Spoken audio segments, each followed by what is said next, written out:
To say or do something which makes people more relaxed and comfortable in a social situation, especially when they first meet or the atmosphere is awkward. एक ऐसी बात कह देना या कुछ ऐसा कर देना जिससे लोग किसी ऐसी जगह पे वेलकम्ड फील करें जहाँ पे वो पहली दफ़ा गए हैं, अजनबी हैं, या फिर माहौल कुछ इतना अच्छा नहीं है, वहाँ पे कुछ ऐसा कह देना कि सब रिलैक्स्ड फील करें, अच्छा फील करें. जैसे कि आप जब नई कंपनी ज्वाइन करते हैं तो वहाँ पे एक सेशन होता है जहाँ पे एक्टिविटीज़ रखी जाती हैं ताकि लोग उन एक्टिविटीज़ को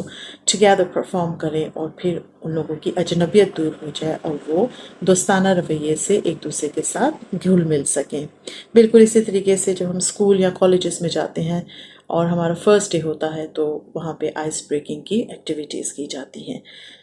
मिसाल के तौर पर at the start of the meeting, Sarah told a funny story to break the ice. अब ये मुहावरा आया कहाँ से? जब 16वीं और 17वीं सदी में दुनिया तेज़ी से तरक्की कर रही थी तो वहाँ पे उन कश्तियों और छोटे जहाज़ों के रास्ते को साफ करने का एक तरीका सोचा गया जो पानी के मुंजमद हो जाने की वजह से तैर नहीं सकते थे. तो बड़े बड़े किस्म के कुछ जहाज़ बनाए गए जिनके इंजन की ताकत बहुत ज़्यादा होती थी और उनके आगे का जो हिस्सा था जिसको हल कहा जाता है, यानी कि उस जहाज़ का जो सामने वाला बदन था वो इतना मजबूत लोहे से बनाया जाता था कि वो जो दरिया या समंदर का जो हिस्सा मुंजमद हो जाता था, बर्फ़ बन जाता था, फ्रोज़न हो जाता था, उसके दरमियान से उसको चीरता हुआ गुजरता था. और अगर जहाँ पे बर्फ़ की तह बहुत मोटी होती थी तो उस जहाज़ में ये सलाहियत थी कि वो थोड़ा सा ऊपर चढ़ जाता था उस बर्फ़ के और फिर उसको नीचे की तरफ धकेल के उस आइस को ब्रेक कर देता था. इस तरीके से वो जो छोटी कश्तियों और छोटे जहाज़ों का एक रास्ता था गुजरने का, आमदोरफ्त का,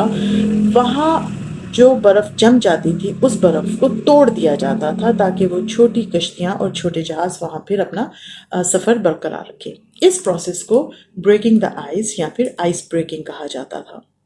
तो फिर ये मुहावरा ट्रैवल करता हुआ बाकी दुनिया तक भी पहुंचा और लोगों ने उसको ऐसे सिचुएशंस के लिए भी इस्तेमाल करना शुरू कर दिया जहाँ पे आइस ब्रेकिंग की ज़रूरत होती है, जहाँ पे कुछ ऐसा करने की ज़रूरत होती है कि लोगों के रवैयों में जो इंजमात आ चुका होता है वो ख़त्म हो जाए और सारे फिर हंसी खुशी रहने लग जाए, हैप्पीली एवर आफ्टर.